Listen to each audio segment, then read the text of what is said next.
Que feriez-vous si un inconnu mal habillé vous demandait de l'aide? Dans cette vidéo stupéfiante, le jugement hâtif d'une femme a entraîné un rebondissement incroyable qui a changé sa vie à jamais. Vous ne croirez pas qui était réellement ce mystérieux inconnu. Le soleil d'été, brûlant et implacable, inondait le parking très fréquenté d'un supermarché parisien. Les voitures halentent et venaient sans cesse, tandis que régnait dans l'air un brouhaha permanent. Au milieu de ce parking, un homme était assis au volant d'une vieille voiture grise, comme si la malchance l'accompagnait. Il s'appelait Daniel Renault, portait un jean usé, une chemise en flanelle délavée et des bottes qui auraient bien mérité d'être remplacées. Pourtant, Daniel était loin d'être un homme ordinaire.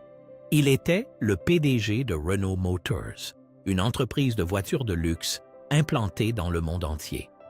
Depuis plusieurs semaines, il se déplaçait incognito pour observer comment les gens réagissaient face à un inconnu apparemment en difficulté. À l'autre bout du parking, Marie Dupont marchait d'un pas assuré vers sa décapotable rouge étincelante. Marie était de ces femmes qui attirent toujours l'attention. Talons hauts, tailleur parfaitement coupé et une allure déterminée qui dissuadait quiconque de la contrarier. En tant que directrice marketing, elle avait travaillé dur pour atteindre sa position et était fière de ses réussites. Elle venait de ranger méticuleusement ses courses dans le coffre lorsqu'une voix l'interpella. « Excusez-moi, madame, pourriez-vous m'aider ?» entendit-elle d'une voix basse et légèrement hésitante. Marie se retourna et aperçut aussitôt les vêtements fatigués de l'homme, ses bottes sales et la lassitude inscrite sur son visage. Elle se méfia instantanément. « Qu'est-ce que vous me voulez ?» lança-t-elle sèchement en plissant les yeux. « Je suis désolée de vous déranger. Je ne voudrais pas vous retenir, » répondit Daniel d'une voix douce. « J'ai marché toute la journée, ma voiture est tombée en panne à quelques kilomètres d'ici et je cherche un peu de monnaie pour prendre le bus. » Marie fronça les sourcils et le détailla du regard. Elle connaissait déjà cette histoire. Une fois, elle s'était laissée avoir par un récit similaire et, au lieu de donner 40 centimes, elle avait donné 40 €. Elle l'avait amèrement regretté. Plus question de se faire avoir si facilement. « Bien sûr, c'est ça, votre voiture est en panne ?» ironisa-t-elle en mimant des guillemets avec les doigts. « Écoutez, je n'ai pas le temps pour ces bêtises et je ne vais pas tomber dans un piège aussi grossier. » Daniel battit des paupières, son visage demeura impassible. « Je comprends, madame. Je cherchais juste un petit geste de bonne volonté. »« De la bonne volonté ?» ricana Marie, d'un rire sec et sonore. « La bonne volonté ne me mène nulle part. Si je me mettais à plaindre tout le monde, je finirais ruiné. Tentez votre chance ailleurs. » Sur ces mots, Marie tourna les talons et se dirigea vers sa voiture. En ouvrant la portière, elle jeta encore un regard en arrière. Daniel se tenait toujours là, les mains dans les poches, le visage calme. Il ne semblait ni vexé ni en colère, plutôt comme s'il acceptait silencieusement la situation. Pendant un instant, Marie sentit sa détermination vaciller. Avait-elle été trop dure? Mais sa fierté reprit vite le dessus. Elle ne comptait plus s'inquiéter pour chaque histoire à dormir debout. « Bonne chance !» lança-t-elle, moqueuse, avant de monter dans sa voiture et de démarrer. Daniel la regarda s'éloigner du parking. Il poussa un léger soupir et secoua la tête. La réaction de Marie ne l'avait pas surpris. C'était précisément pour cela qu'il menait son enquête.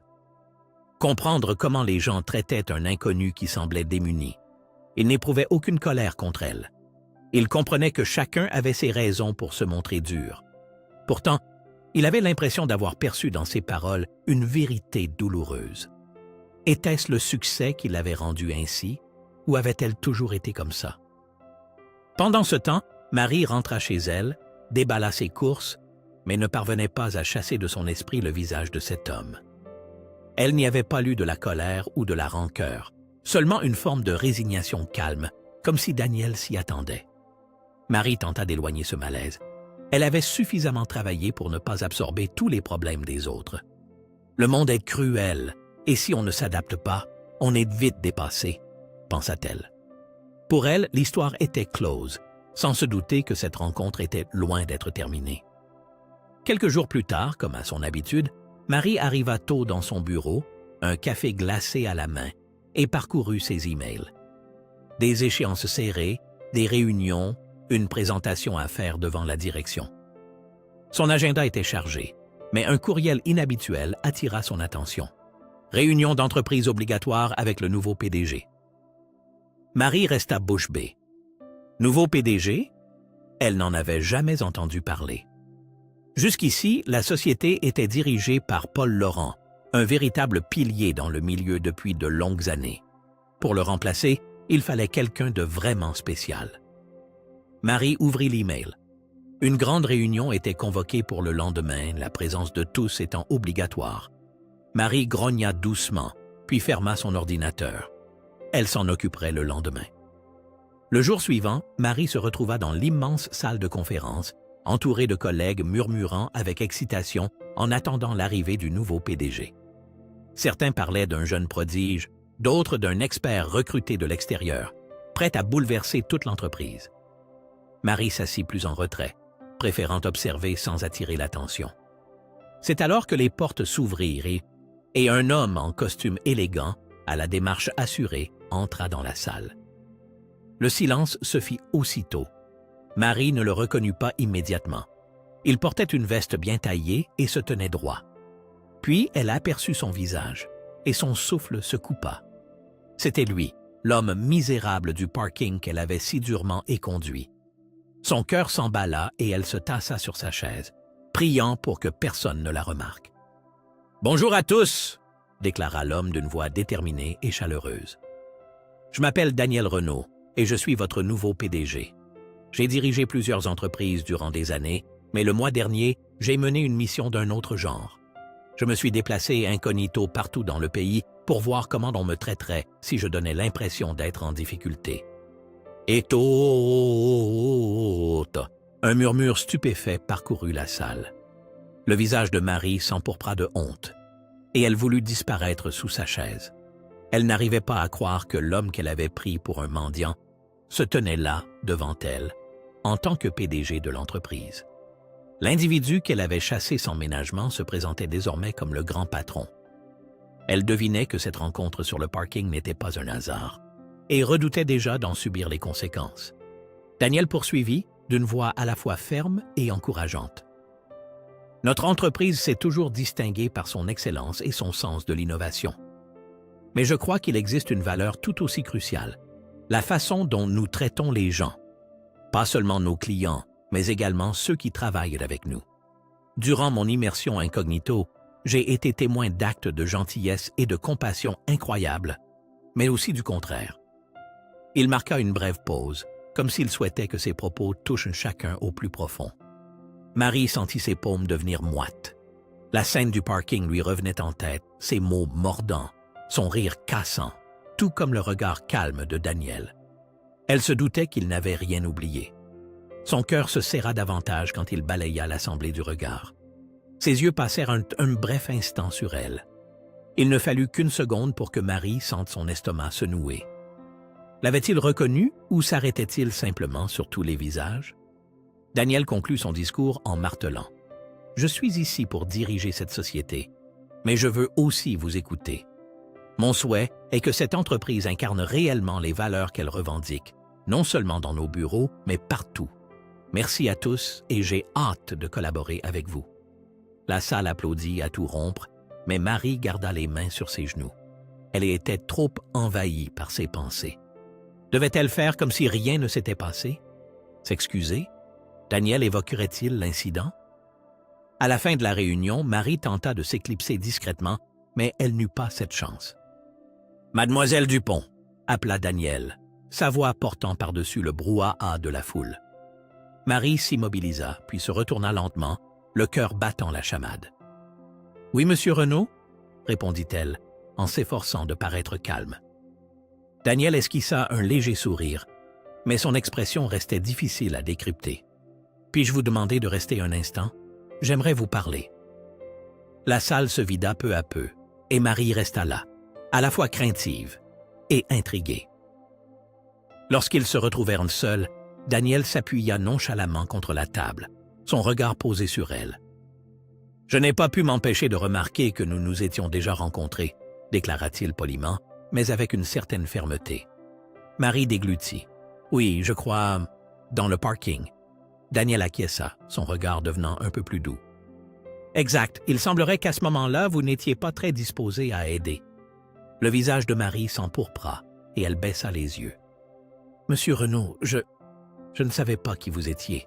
Je pensais... tenta-t-elle d'expliquer, mais Daniel l'interrompit doucement. Vous pensiez juste que j'étais un homme demandant de l'aide. Et vous aviez raison. C'était exactement ce que j'étais.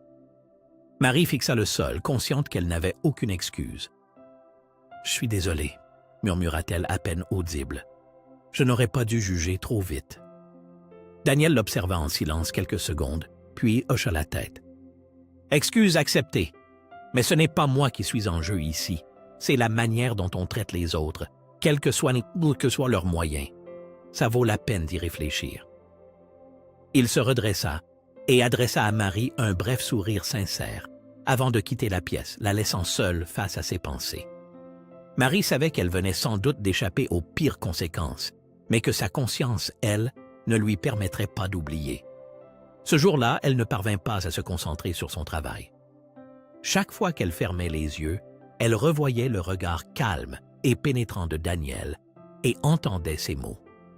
Et la manière dont on traite les gens, indépendamment de leur situation, est essentielle. Pendant toute sa carrière, Marie s'était forgé une réputation de femme forte, inébranlable. Mais aujourd'hui, elle avait l'impression que Daniel venait de lui tendre un miroir révélant ses défauts les plus profonds. Le soir, confortablement installée sur son canapé, Marie alluma son ordinateur portable pour en apprendre davantage sur l'histoire de Daniel Renaud. Elle voulait mieux comprendre cet homme qui avait bouleversé sa vie en quelques jours. Elle découvrit vite un parcours hors norme. Daniel était parti de rien et avait monté sa première entreprise alors qu'il n'était encore qu'un jeune adulte. Dès la trentaine, il dirigeait Renaud Motors, rapidement devenue une marque renommée dans le monde. Mais ce n'était pas seulement son sens aigu des affaires qui suscitait l'admiration. Marie dénicha en effet plusieurs articles relatant les actions caritatives de Daniel. Il faisait des dons à diverses fondations, encadrait de jeunes entrepreneurs et avait même soutenu financièrement des employés en difficulté. Puis elle tomba sur des récits de ses missions secrètes. Daniel s'était déjà infiltré dans plusieurs postes agents d'entretien, caissiers, coursiers, pour comprendre de l'intérieur le fonctionnement des gens et des organisations. Pour lui, ce n'était pas qu'une question de business, c'était une véritable mission personnelle. À mesure que Marie découvrait tout cela, elle se sentait de plus en plus oppressée par la culpabilité. Elle avait cru que sa force la menait au succès, mais réalisait maintenant que sa dureté l'avait aussi rendue insensible. Daniel avait dû le percevoir dès leur première rencontre. Le lendemain, Marie arriva au bureau avec une nouvelle détermination. Si Daniel croyait aux deuxièmes chances, elle ne comptait pas rater l'occasion de se racheter. Elle allait prouver qu'elle valait mieux que ce qu'il avait vu d'elle sur ce parking. Elle n'eut pas à attendre longtemps pour avoir sa chance. Aux environs de midi, elle reçut un email de Daniel intitulé « Projet spécial engagement bénévole ». Le cœur battant, elle ouvrit le message. « Chers collègues, dans le cadre de la vision de notre entreprise, je lance un nouveau programme de collaboration avec des centres d'accueil locaux pour leur fournir des ressources et des possibilités de mentorat destinées aux plus démunis. Je recherche des collaborateurs prêts à nous aider dans l'organisation et la mise en œuvre de ce projet, à travailler directement avec les centres d'accueil et à incarner les valeurs de notre entreprise. Si vous êtes intéressés, retrouvons-nous en salle de conférence à 14H. Faisons-le bien ensemble. Cordialement, Daniel Renaud. Le regard de Marie parcourut ses lignes et elle sentit son cœur s'accélérer. Elle savait que c'était l'occasion rêvée, non seulement aux yeux de Daniel, mais aussi pour sa propre conscience. Le doute la rongeait encore, était-elle qualifiée pour diriger un tel projet après ce qui s'était passé? Mais elle sentit qu'elle ne pouvait pas laisser filer cette chance si elle tenait réellement à changer et à réparer ses torts. Marie prit une profonde inspiration et nota le rendez-vous à 14h dans son agenda. À l'heure dite, elle se rendit dans la salle de conférence de l'entreprise où quelques collègues étaient déjà rassemblés. Daniel était là, en bras de chemise et sans veste, le genre de dirigeant qui n'a pas peur de se salir les mains. Quand il aperçut Marie, son visage resta neutre. impossible de savoir s'il était surpris de la voir ou s'il s'y attendait. « Merci d'être venu », commença Daniel. « Ce projet me tient particulièrement à cœur. J'ai vu à quel point le moindre geste de solidarité peut avoir un impact énorme. Mais pour y parvenir, j'ai besoin de gens qui partagent cette conviction. » Il exposa ensuite le programme. Collecte de nourriture et de vêtements, ateliers de développement de compétences, promotion de l'emploi auprès de centres d'hébergement et d'associations. C'était ambitieux, mais Marie comprenait déjà l'ampleur des bienfaits que cela pourrait apporter. Lorsque Daniel termina ses explications, il balaya la salle du regard. « Il me faut quelqu'un pour coordonner ce projet, quelqu'un qui dirige l'équipe et nous aide à atteindre de vrais résultats. » Le cœur de Marie se mit à cogner. Elle sentit que c'était son moment. Elle leva la main. Sa voix tremblait un peu, mais elle parvint à se montrer résolue. « Je souhaite diriger ce projet. » Un bref silence suivit. Daniel posa son regard sur elle. L'air pensif. « Vous en êtes sûr ?» demanda-t-il posément. Marie hocha la tête. « Oui, je veux aider et je suis convaincu que je peux faire une différence. » Daniel la regarda une seconde de plus, puis esquissa un sourire. « Très bien, mademoiselle Dupont. Ce rôle est à vous. Montrez-nous ce dont vous êtes capable. » Au cours des semaines suivantes, Marie s'investit corps et âme dans ce travail. Elle voulait prouver qu'elle pouvait être aussi performante dans l'action sociale que dans les stratégies marketing. Elle organisa des rencontres avec les responsables de centres d'accueil, coordonna les collectes de vêtements et de nourriture et mobilisa ses collègues pour soutenir ce projet commun. Ce n'était pas facile. Elle avait l'habitude des négociations dans les salles de réunion, pas des défis complexes du monde associatif. Pourtant, plus elle s'immergeait dans le projet, plus elle ressentait une profonde satisfaction de voir ses efforts porter leurs fruits. Daniel gardait un œil sur l'avancée du programme. Toujours calme et disponible, il partageait son expérience quand il le fallait, mais laissait Marie mener la danse. Peu à peu, Marie s'aperçut qu'elle recherchait ses retours, non plus par crainte, mais parce qu'elle tenait sincèrement à son opinion. Un soir, après une longue journée dans un centre d'aide familiale, Marie s'installa dans sa voiture, épuisée, mais le sourire aux lèvres. Cela faisait longtemps qu'elle n'avait pas ressenti autant de fierté. Pas pour un poste ou un salaire, mais parce qu'elle avait apporté un soutien concret à des personnes en difficulté. Elle commençait à saisir la leçon de Daniel. Le vrai succès ne se limitait pas à l'ambition, mais tenait également à la chaleur humaine. Le grand jour arriva, celui de la manifestation solidaire qu'elle avait organisée avec son équipe. L'événement avait lieu dans un centre d'hébergement local où se réunissaient des bénévoles, des familles et des salariés de l'entreprise. De longues tables débordaient de dons vêtements, nourriture, objets divers. Dans un autre coin, un espace ressemblait à une salle de classe, où l'on proposait des ateliers pour rédiger CV et lettres de motivation ou se préparer à un entretien d'embauche. L'ambiance était électrique, remplie d'enthousiasme. Marie, fière, arpentait les lieux pour vérifier que tout se déroulait comme prévu et discuter avec chacun. Elle voyait se concrétiser le fruit de longues semaines de travail et c'était d'autant plus gratifiant. Près de l'entrée, Daniel observait les allées et venues. Il remarqua Marie dirigeant les bénévoles, saluant les familles d'un sourire bienveillant et les aidant à choisir les dons qui leur convenaient. On ne voyait plus chez elle cette sévérité d'autrefois. Elle semblait emplie d'une chaleur sincère. Quand elle s'approcha, Daniel la salua d'un hochement de tête. « C'est plutôt réussi, vous ne trouvez pas ?» dit-elle en parcourant du regard la foule animée. Daniel opina. « C'est même mieux que je ne l'aurais imaginé. Vous avez fait un travail formidable, Marie. » Elle sourit, puis son expression devint plus grave. « Monsieur Renaud, je tiens à vous remercier de m'avoir laissé cette opportunité. Après l'incident sur le parking, vous auriez pu me rayer de vos plans. Mais vous m'avez permis de me racheter. » Le regard de Daniel s'adoucit. « Nous commettons tous des erreurs, Marie. Le principal, c'est d'en tirer des leçons. Et je constate que vous avez beaucoup évolué. C'est ça qui compte. » Elle sentit sa gorge se nouer. « Je tiens tout de même à m'excuser. J'ai vraiment mal réagi ce jour-là. J'ai tout de suite supposé le pire. Mais ce projet m'a montré à quel point il est vital d'écouter et de tendre la main à ceux qui en ont besoin. Daniel esquissa un léger sourire. La vie est faite de moments de vérité qui nous mettent à l'épreuve. Vous avez passé la vôtre avec brio et je vous en félicite. Et